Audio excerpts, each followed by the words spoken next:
अंत का जश्न मनाओ, अंत का जश्न मनाओ, क्योंकि अंत से ही नई शुरुआत होती है। जी हां, 2024 का अंत आने वाला है, खत्म होने वाला है और 2025 हमारे सामने आने वाला है। तो क्यों ना हम संकल्प लें कि 2025 को जश्न मनाकर अंत हो जाएगा और फिर नई शुरुआत हो 2025 को। And let us come and make this year the golden year of our life, अपनी जिंदगी का गोल्डन ईयर बना लें। जिंदगी को मापने के दो तरीके हैं और इन दोनों तरीकों से हम देख सकते हैं अपने आगे बढ़ने का रोड मैप, आगे बढ़ने का ब्लूप्रिंट। हम आगे कैसे बढ़ सकते हैं, सफलता कैसे प्राप्त कर सकते हैं। हर कोई सफलता पाना चाहता है, आप भी और मैं भी। मेरे अपने गोल हैं, आपके अपने गोल हैं।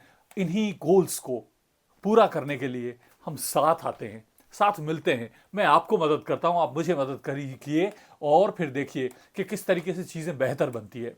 तो एक तरीका है, और वो देखना, दो में से एक तरीका है, what went wrong and what went well. एक तरीका है क्या क्या गड़बड़ हुई। जब हम 24 की गड़बड़ हो गई, जो चीजें हमारे हिसाब से नहीं गई, जो चीजें ठीक नहीं हुई, उनका हम एनालिसिस करें। और एक हम एनालिसिस करें व्हाट वेंट वेल, ठीक क्या हुआ, क्या क्या चीजें थी जिनको हम अच्छे ढंग से कर पाए। और जब इनका एनालिसिस करेंगे तो हमको 2025 की राह मिल जाएगी। क्या चीजें करनी है वो पता चल जाएगी और क्या चीजें छोड़नी है वो भी पता चल जाएगी। क्यों ना हम ये देखें कि 2024 में what was the best moment, शायद उससे हमको कोई नई राह मिल जाए।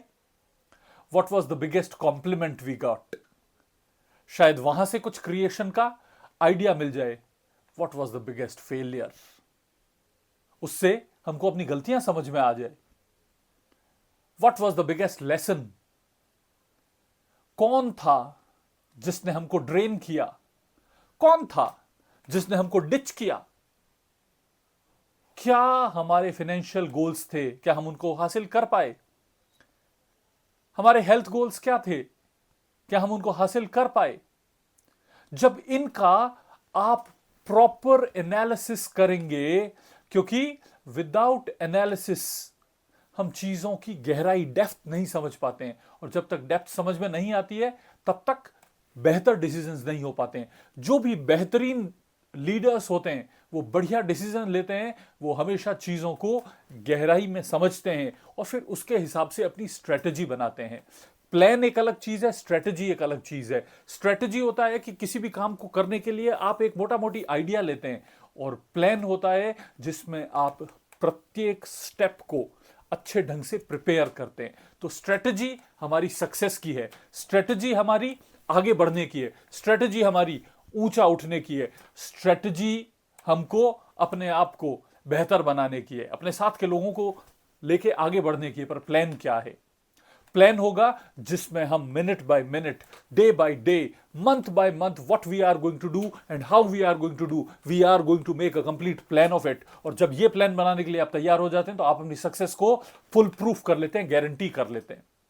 एक जिद पालनी होती है, जिद अपने आप से, जिद अपनी सर्कमस्टांसेस से। जिद आना चाहिए हर ऑड से, हर मुश्किल से, हर दिक्कत से। जब हम जिद करने की ठान लेते हैं, और ये जिद पॉजिटिव सेंस में होती है, जितनी पॉजिटिव जिद होती जाएगी उतना आपका कॉन्फिडेंस बूस्ट होता जाएगा। जितना आपका कॉन्फिडेंस बूस्ट होता जाएगा उतना आप चीजों को बेहतर तरीके से करने की हिम्मत जुटा पाएंगे।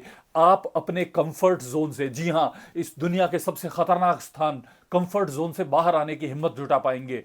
आप या तो क्रीचर बन सकते हैं या क्रिएटर बन सकते हैं। ध्यान से सुनिए मेरी बात को दोबारा। Either you can be a creature of your circumstances और you can be a creator of your circumstances. आप परिस्थितियों का दास बनना चाहते हैं या परिस्थितियों के मालिक बनना चाहते हैं। जब हम ये तय कर लेंगे तो कोई परिस्थिति आप पर राज नहीं कर पाएगी। प्रत्येक परिस्थिति में आप ही राज करेंगे। ये ट्रकों के पीछे लिखा हुआ दर्शन छोड़ना है कि किस्मत में जो होता है वही मिलता है, समय से पहले भाग्य से ज्यादा नहीं मिलता। पुरुषार्थी लोग जो होते हैं और जो हिम्मत करते हैं और जो जिद करते हैं वो भाग्य की धारा को बदल देते हैं। उन लोगों का भी भाग्य होता है, वो लोग भी बहुत कुछ कर पाते हैं जिनके हाथ ही नहीं होते। हाथों की लकीरों की तो बात ही छोड़िए, ऐसे उदाहरणों से दुनिया भरी पड़ी है। तो हम अपना स्वॉट एनालिसिस करें, strength, weakness, opportunity and threat, इनको साथ में लेकर जब हम अपना एनालिसिस कर पाएंगे तो वो एनालिसिस हमारे लिए नए रास्ते खोलेगा कि हमको क्या करना है और किस तरह से आगे बढ़ना है। हमको एक सिंगल लाइन याद रखनी है और वो है विकल्प रहित संकल्प। विकल्प रहित संकल्प, कोई विकल्प नहीं, कोई ऑप्शन नहीं, सिर्फ ये एक ही संकल्प कि मुझको सक्सेसफुल होना है, मुझको बेहतरीन काम करना है। Let us take a pledge कि दिस ईयर हम क्या करने वाले हैं। We the rest of the year is going to be the best of the year till now we have lived। हमने इस साल को बेहतर से बेहतरीन और सबसे अच्छा बनाने का संकल्प लेना है, यही हमारा रास्ता है, इसमें हम चलते हैं। आपके कोई कमेंट्स हो तो मुझको बताइए, और इसी तरीके के और बढ़िया प्रेरक वीडियोस के लिए हमारे चैनल को सब्सक्राइब कीजिए, हमारे साथ जुड़िए। Make it the best year of your life।